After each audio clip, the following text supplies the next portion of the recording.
Alright, what up, y'all? It's your boy Martine, aka the Boxing Purist. Welcome once again to the Truth and Absolute channel, where I speak the truth and nothing but the truth, so help me, good God Almighty. Alright, y'all, if you're new to the channel, if this is your first time stopping through, may I just recommend that you hit that subscribe button, hit that like button. If you want to talk boxing, go to the comments down below.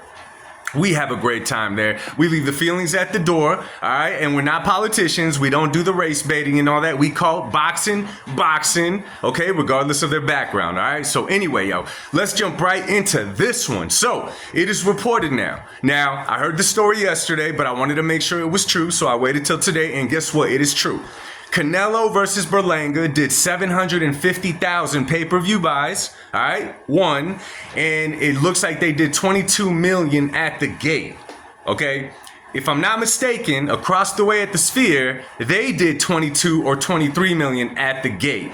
But, of course, each event was different, you know, a different amount of money to put together. You know, Dana lost money at the Sphere. Over here on the Canelo side, I'm pretty sure everybody got paid. You know what I'm saying? But anyway, let's get into this one, though. So, now, I'm hearing a lot of talking, right? You know, obviously, you know, it was fight week last week. Canelo just beat Berlanga, a fight that many people weren't asking for, but got hyped for as it was coming up. Me being one of them people, I know a lot of you guys felt the exact same way as the fight approached. We're like, you know what? This may not be the most popular fight. This may not be the one we all wanted deep down, but we got to fight and let's make the most of it. So, okay, anyways, it happened. The fight turned out to be a better fight than what many expected. Of course, you know, there was a few things that changed that obviously altered the way that we thought the fight was going to be, you know what I'm saying, or go. One was the size that Berlanga came in, weighing at close to 200 pounds. Two, the way that Berlanga fought, which I'm kind of happy and excited that he did fight that way because it shows that Berlanga has other things in his arsenal other than just kind of bone rushing looking for a knockout. And again,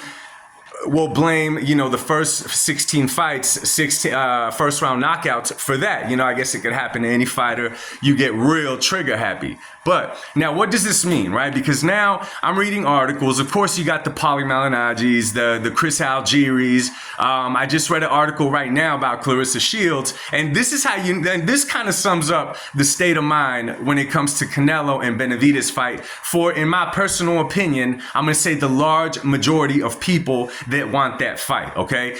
Claressa Shields said, oh, you fought Berlanga, but you can't fight Benavidez, right? And then she went on to say that Benavidez is the better fighter than Berlanga. He's fought more champions, all those things. True, you know, okay, I agree with that. And then she finished by saying, I just want someone to beat him up. I want someone to shut him up. And I'm thinking, shut Canelo up? Because let's think about it. How a lot of people say Canelo's arrogant. A lot of people say Canelo's this and that. In my personal opinion, Canelo is just not one jumping in front of cameras and looking to be on every camera and be posting every single thing that he does, because he's not looking for us to validate who he is as a champion nor a person. That's just not Canelo. You know what I'm saying? Me personally, I don't find Canelo arrogant. Honestly, he carries himself like a good, strong man in my personal opinion. Right? And that's, I'm just keeping it real on this one, right? So, but it goes to show, it's one thing to want the fight because you want to see a clash of styles. That's one thing. You know what I'm saying? Me personally, I see how Canelo fights. Over here, I see how David Benavidez fights, and in my head, I got an image of how the fight is going to play out. It could be the same with a lot of you guys. You see a certain something in Benavidez that might give Canelo trouble, and vice versa. Therefore, you want to see a matchup. However, in this fight, and I'm going to throw a Hail Mary on this one, I'm going to say that the majority of people strictly want to see this fight in hopes that Canelo loses. A lot of the same people won't even be able to break down a fight for you. A lot of people, when asked, what does this fighter have an advantage over this other fighter that makes you think he could beat him? A lot of times you ask that, it's like asking politicians for their policies. They don't got an answer for you. It's emotional responses. However, all those emotional responses pretty much flooded the casual boxing scene and the purist as well, right? And there became a high demand for this fight, right? It's almost like a soap opera at this point. WWE, the number 200 million is thrown around like crazy, right? Duck Canelo thrown around like crazy, right? 25 pounds thrown around like crazy, right? All these things. And then, of course, all the talking that's been back and forth, it does nothing but elevate the fight and make people want to see it. Well, after this past weekend, okay, a lot of people said they weren't going to watch the fight. A lot of people said they had no interest in watching it. all through the fourth. Oscar De La Hoya telling people not to watch it. You know what I'm saying? Pretty much trying to throw daggers at it, trying to kill the event. And guess what happens? Canelo versus the nobody still packed the house and still made a record gate number for Canelo fights. And y'all know Canelo's been on that stage many, many times. So for it to be one of the best and most highest paid events, highest grossing events, is pretty damn impressive considering that nobody was supposed to want to watch this fight. Now, absolutely. All right. Now, absolutely. Let's credit the card on its own. A lot of people got to see Rolly. A lot of people got to see Caleb Plant. You got to see Lara. You got to see Danny Garcia. On top of that, you got to see Canelo, Berlanga, and of course the rest of the card. So it wasn't, I mean, Canelo, let's be real, he carried the majority of the card, but we got to give credit to the other guys on the card as well. You know what I'm saying? Now, this is where it gets super interesting, and this is where Canelo gets the ball in his hand, right? And it pisses people off. Obviously, people want the Benavidez fight. Obviously, people have something to say about Canelo asking for $200 million. But look at the opportunity that is here, y'all. Let's not be blind to this. This is a business, right? Again, this is not a legacy fight. That's not what Canelo's doing anymore. Think about it like this.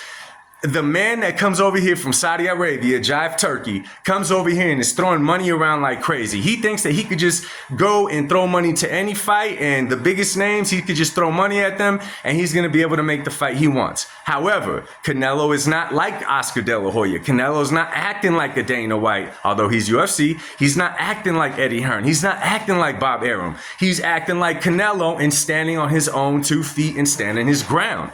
And when they ask him about fights, if he wants to comment, he will. And if he doesn't, he doesn't. He's being his own boss. It's crazy to me when it comes to Canelo, people want to point fingers outside of boxing. Everybody would say, oh, Canelo's boss mode. Canelo's a boss mode. The double standard is crazy, yo. That's why I made this channel, so we could kick that to the side.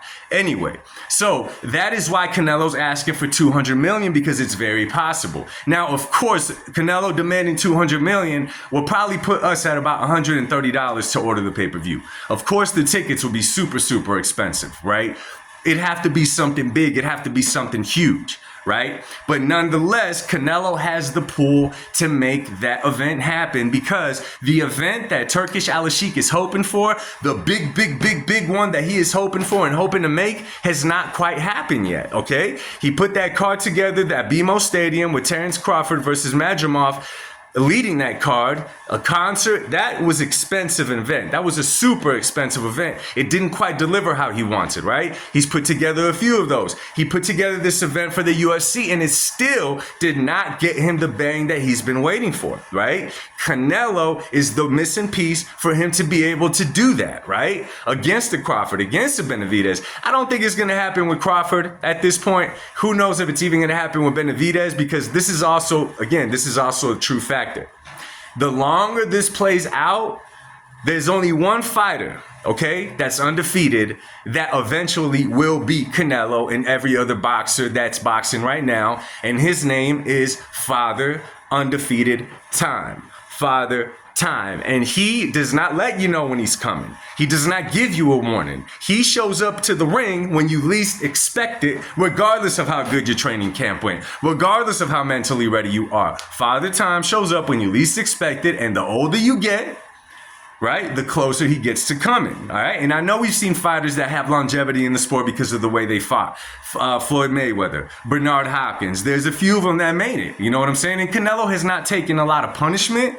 But again, you don't know when Father Time is going to show up. So a fight with Benavidez, a fight with Bivol, all these, they have to happen fairly soon, because the longer he waits, the more he puts himself in a disadvantage. So it's going to be a very interesting few months coming up here. And of course, starting the new year, January 2025, it's about to get very interesting. So we will see what happens, man. So once again, Canelo, man, he's shown 750,000 pay-per-view buys in the days of streaming against a supposed nobody. Salute to Canelo, man. He keeps on being the face of boxing. He keeps on carrying the sport, and we'll see what else he brings to the table in the months to come. So anyway, y'all, drop comments down below, man. Do you guys see what he's doing, the way that he's maneuvering?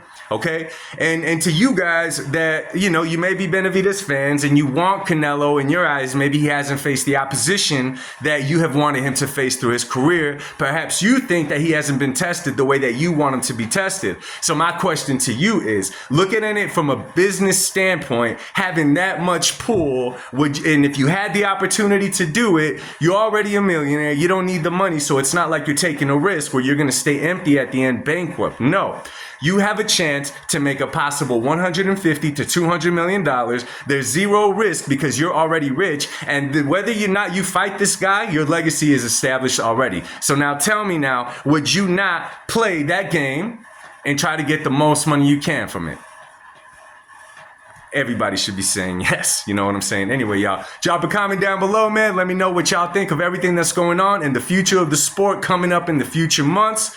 Much love. God bless you. I'll talk to you soon. Peace.